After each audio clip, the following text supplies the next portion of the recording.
Hello, അസ്സലാമു അലൈക്കും. അപ്പൊ എന്താണ് ഇത്ര ചിരിച്ച് കളിച്ച് വന്നിക്കണേന്ന് വെച്ചാലേ, കണ്ടന്റ് ഇല്ലാതെ വിഷമിച്ചിരിക്കുക കേട്ടോ. നമ്മൾക്കുള്ള കണ്ടന്റ് നമ്മളെ കുടുംബക്കാരെന്നെ ഉണ്ടാക്കി തരുന്നുണ്ട്. അത് പോട്ടെ, ഒരു വീഡിയോ എടുക്കണം, അത് പോയി കാണില്ലാരും. പിന്നെ എന്താ ഞാൻ വന്നേന്ന് വെച്ചാല്, നമ്മൾ സ്വയം നന്നായിട്ട് വേണം നമ്മൾ മറ്റുള്ളവരെ ഉപദേശിച്ചാൽ. ഒരു ഉദാഹരണം പറയട്ടെ, ഉദാഹരണമായിട്ട് ഞാൻ ഇന്നെ വെച്ച് പറയുന്നത്, ഞാൻ വേറൊരാളെ പറ്റി പറയണമെന്നുണ്ടെങ്കിൽ ഞാൻ 100-ൽ ഒരു 10% പെർഫെക്റ്റ് ആണ്. ഞാൻ എൻ്റെ ഹസ്ബൻഡ്, എൻ്റെ മക്കള് പറയല്ലോ, എൻ്റെ ഒരു കുട്ടിയുള്ളൂ. നമ്മൾ പെർഫെക്റ്റ് ആണ്. എന്നാലേ നമുക്ക് മറ്റൊരാളെ ഉപദേശിച്ചാൻ പറ്റുള്ളൂ. ഞാൻ ഓക്കെ ആണോ, എൻ്റെ മക്കളെ ഓക്കെ ആണോ, എൻ്റെ ഹസ്ബൻഡ് ഓക്കെ ആണോ, എൻ്റെ മക്കളെ കല്യാണം കഴിച്ചു കൊടുത്തത് ഓക്കെ ആണോ, മരുമക്കളെ ഓക്കെ ആണോ, ഇതൊക്കെ ഓക്കെ ആണെങ്കിൽ മാത്രം നമുക്ക് വേറൊരാളെ പറയാം.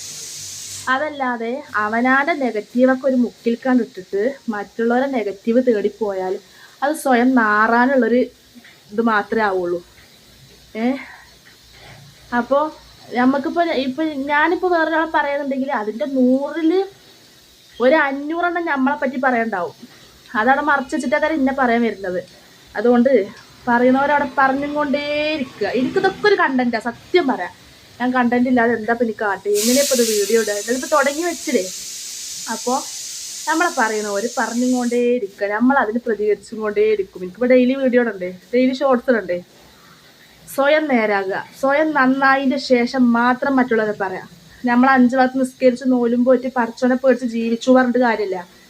ഏറ്റവും വലിയ തെറ്റെന്താണെന്നറിയോ, മറ്റുള്ളവരെ ഈബത്ത് നബീമത്ത് പറയുന്നത്. ഒരാളെ പച്ചറച്ച് തിന്നുക എന്ന് പറഞ്ഞാൽ അതിനോളം വലിയ തെറ്റില്ല.